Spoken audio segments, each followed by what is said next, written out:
The following story has been brought to you by StoriesToInspire.org.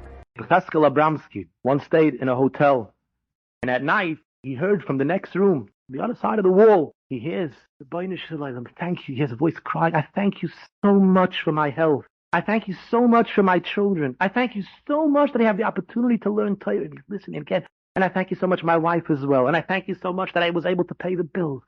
Thank you, and I thank you. I thank you that you gave me seichel. I thank you that I'm gesund. Unbelievable, mamish, a ganze drosha thanking and thanking. Next morning, Pascal Abramsky was curious. He went to the clerk in the hotel. He says, tell me, who was sleeping in room number 108? He says, don't you know the Chafetz Chaim was sleeping in that room? The Chafetz Chaim, when he went to sleep at night, he made a list. What have I got to thank the Rabbi Shalom for? Reb Shalom Eisen, famous Dayan in Yerushalayim, was a Talmud of Rabbi Zalman Meltzer. And he made bar mitzvah.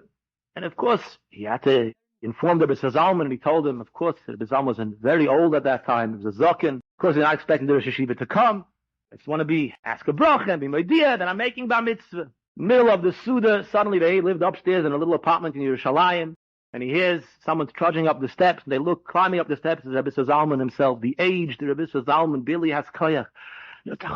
I did a Shiva come to the bar mitzvah. I told you not to come. I'll tell you, you learned by me many, many years ago. You were a young boy, and now you told me you're making bar mitzvah. And I said, oh, how the years are flying. I'm getting old. I have to do tshuva. And then I realized I had a thought. I had to hear a tshuva because of you. I owe you hakaras hatoy for that. I have to come to the bar mitzvah.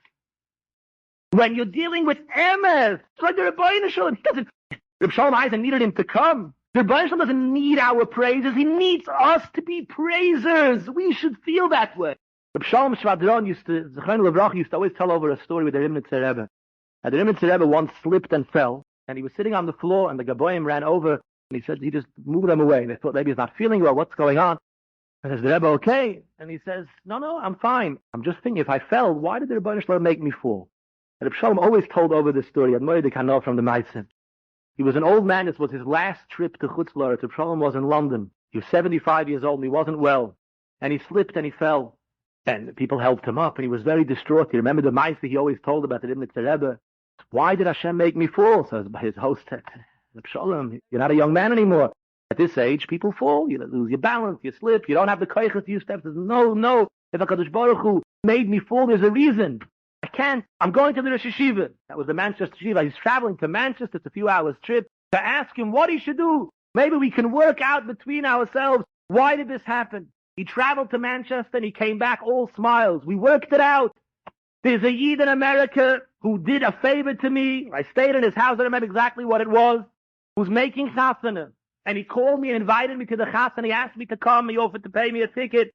Said, I'm too old. I have no koyach. I just cannot go. And that's lacking in hakaras hatoiv. He was native to me. I could be mahanim. I can give him hano. I should have gone to the chasana. He's in the middle of Sheva Brachas now. If I leave now, today, I can catch the last Sheva Brachas.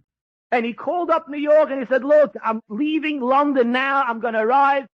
Stretch out that last Sheva Brachas. I'm going to be there for the last half hour. And he flew, an old man of 75. He had no koyach. He wasn't well. He was recovering from an injury. And he got on a plane and he took a taxi straight from the airport and he arrived in the last half hour of the simcha and he got up and he spoke and he was misameach and he brought joy and simcha. Hakaras hatoiv. Because emes is endless. Hakaras hatoiv is emes and emes is infinite. There's no end to hakaras hatoiv. The great Goin, the Baal Kleichem, the Rameir Damplotsky, and the Goinim of Poland before the war. But in the 1920s, he was in England fundraising. He had a very difficult time. And the day he was meant to leave to go a trip through Belgium and from there back to Poland. And somebody came to him, Rabbi Levy, who said there's a Yid, an 80-year-old Yid, who lives here, who knew him, and he sends regards. He would love to meet him. He doesn't have koyach to meet him. He's just on his way out to go catch the ship. He said, oi, we can't go. I have to visit him. Said, why do you have to visit him? You have no koyach. I have to visit him.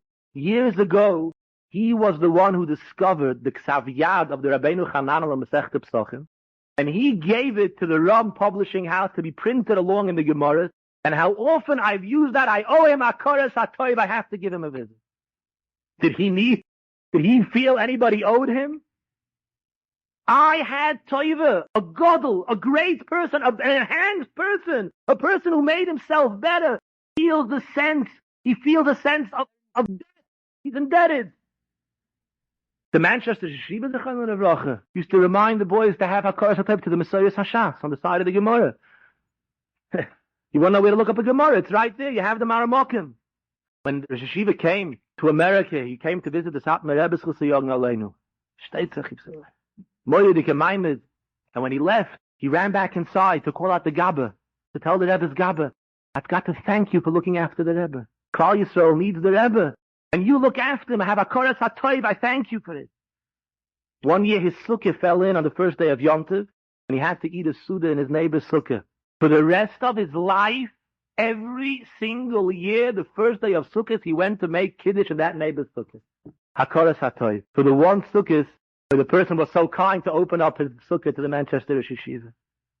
A Bocher once did him a tova, and he presented him with a gift. He had a Kovetz Ha'aretz Rabbi Chanan Sefer that was given to him by Rabbi Chanan himself, and he wrote his name into it.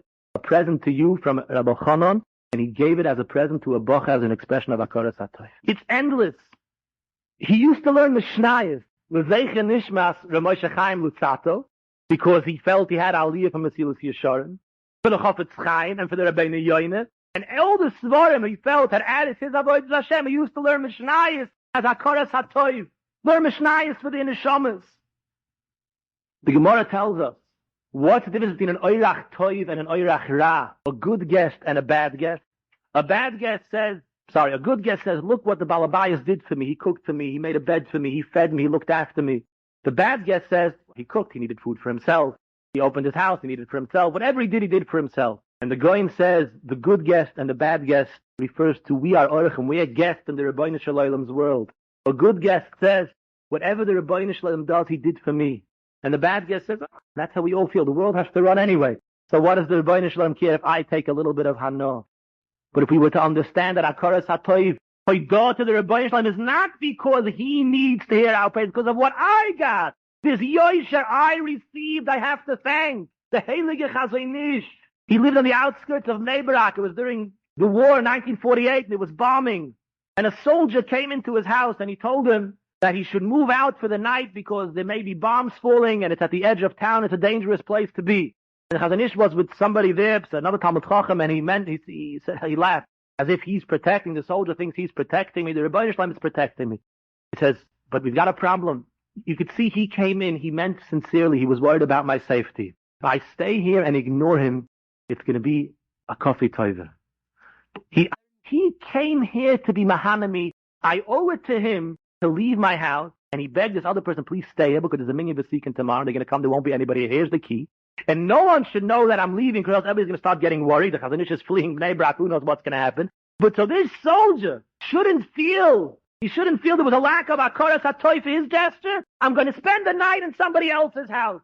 The Chazanish was once walking outside of Bnei Brak with a bocher who was accompanying him, and it started to rain. It was a pouring rain, and just then a truck stopped and offered them a lift. And the Chazanish asked, first he asked the driver, are you the owner of the truck or are you a worker?